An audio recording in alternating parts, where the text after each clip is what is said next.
మాకు ఈ మొత్తం జోన్లో మర్డర్లు తక్కువ ఉన్నాయి, రోడ్ యాక్సిడెంట్లు ఎక్కువగా ఉన్నాయి. మర్డర్ల వల్ల చనిపోయిన వాళ్ళు, రోడ్ యాక్సిడెంట్ల వల్ల డైలీ 2-3 చనిపోతూ ఉన్నారు.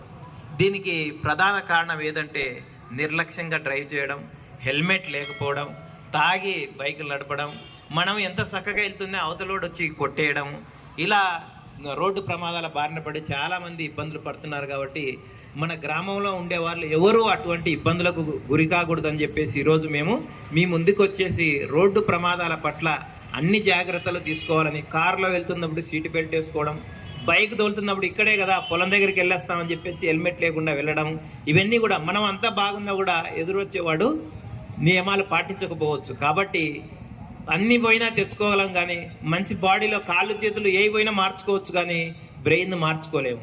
కాబట్టి అందరూ కూడా హెల్మెట్ ప్రమాదాల బారిన పడకుండా మనల్ని మనం కాపాడుకుంటూ ఇదే విషయాలన్నీ కూడా మన కుటుంబ సభ్యులకు, మన స్నేహితులకు, మన ఇంకా ఇతరత్ర ఉండేటువంటి ఫారిన్లో వాళ్ళ అందరికీ కూడా తెలియజేస్తూ, ఈ గ్రామం నుంచి మాకు పోలీస్ పరంగా ఎటువంటి ఇబ్బంది కలిగినా 112 ఏ నంబరు, మన పోలీస్ స్టేషన్ యొక్క ఎస్ఐ ఎవరు, పేరు ఎవరన్నా చెప్పగలరా? కనీసం చూశారా? ఆయన్ని చూశారా? కూడా ఏదో ఇళ్ళను కొట్టి బ్యాంకులను దోచుకునేవారు. కానీ ఈ 2000 సంవత్సరం నుంచి మన డబ్బంతా ఎక్కడ ఉంటుంది? బ్యాంక్ అకౌంట్లలో ఉంటుంది, సెల్ ఫోన్లో ఉంటుంది. అంతేనా? దొంగలు ఇళ్ళను కొట్టేయడం మానేసి సెల్ ఫోన్లను కొట్టేయడం స్టార్ట్ చేశారు. అదే ఇందాక డిఎస్పీ గారు చెప్పినట్టు ఓటీపీలని, ఆన్లైన్ మోసాల ద్వారా డిజిటల్ అరెస్ట్ అని, ముఖ్యంగా మన సిపి గారు, గౌరవనీయ సిపి గారు, ఈ ఆన్లైన్ మోసాలు ఎక్కువగా ఉన్నాయని చెప్పేసి సైబర్ సురక్ష చూసారా? వెనక బోర్డు ఫ్లెక్సీ, సైబర్ సురక్ష అంటే ఈ సైబర్ నేరాల పట్ల మనం అప్రమత్తంగా ఉండడము. ఎలా అప్రమత్తంగా ఉండాలంటే ఖచ్చితంగా ఇందులో బ్యాంక్ మేనేజర్లను కూడా ఇన్వాల్వ్ చేసి వాళ్ళకు మీటింగ్లు పెట్టి, అదేవిధంగా గ్రామానికి తిరిగి, ముఖ్యంగా ఈ వెలవడం గ్రామాల్లో ఒక్కొక్కరి అకౌంట్లో లక్షల్లో ఉంటుందా? ఒక్క ఓటీపీతో లక్షలన్నీ మాయమైపోతాయి. అందుకు ఈ గ్రామ ప్రజలను ఈ ఆన్లైన్ మోసాల పట్ల అప్రమత్తం చేయాలని చెప్పేసి గ్రామ సందర్శన చేస్తూ ఉన్నాము.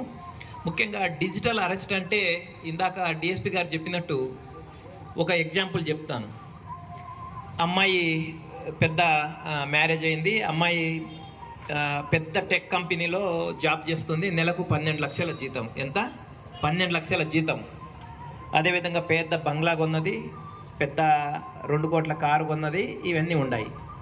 ఈ అమ్మాయిని ఎలా ట్రాప్ చేశారో ఈ సైబర్ మోసగాళ్ళు రోజు వీడియో కాల్ చేయడము, ఆ అమ్మాయిని బెదిరించడము, డబ్బులు వేయించుకోవడము. అలాగా 6 నెలలు అమ్మాయిని భయపిస్తూ ఆమె 18 సార్లు 32 కోట్ల డబ్బులు పోగొట్టుకుంది. తన అకౌంట్లోదే కాకుండా తన ఫ్రెండ్స్తో అప్పులు చేసుకోవడము, తన బంగారాన్నంతా కుదవబెట్టడం, ఆఖరికి ఇంటిని కూడా తాకట్టు పెట్టి వాటికి ఆ సైబర్ నేరగానికి డబ్బులు వేస్తూనే ఉంది. కానీ ఒక్కసారన్నా పోలీసును సంప్రదించి ఎందుకు ఇలా జరుగుతుందని చెప్పేసి ఆమె అనుకోలేదు.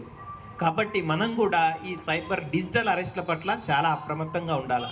ముఖ్యంగా గ్రామాల్లో ఉండేవాళ్ళు, మేము అక్కడి నుంచి ఫోన్ చేస్తున్నాము, మీరు ఈ దీంట్లో ఇన్వెస్ట్ చేస్తే డబల్ అవుతుంది, త్రిబుల్ అవుతుంది అని చెప్పేసి చాలా కాల్స్ వస్తుంటాయి, ఓటీపీలు అడుగుతూ ఉంటారు. ఎవరికి కూడా మన ఓటీపీలను షేర్ చేయకూడదు. బ్యాంక్ అకౌంట్తో లింక్ అయినటువంటి ఓటీపీలు ఏవి కూడా మనము ఎవరికి చెప్పకూడదు. చెప్పినామా మన అకౌంట్ వాడి చేతిలోకి వెళ్ళిపోతుంది, మన ఫోన్ కూడా వాడికే ఓటీపీలు వస్తుంటాయి, టకటక లాగేస్తూ ఉంటాడు. అది డిజిటల్ అరెస్ట్. అదేవిధంగా ఇన్వెస్ట్మెంట్ ఫ్రాడ్లు కూడా చాలా మోసాలు జరుగుతున్నాయి. మీరు ఈ దీంట్లో ఇన్వెస్ట్ చేస్తే 3 నెలల్లోనే మీకు 1,00,000 పెడితే 10 లక్షలు వస్తుంది అని చెప్పేసి ఆన్లైన్లో మోసాలు జరుగుతూ ఉంటాయి.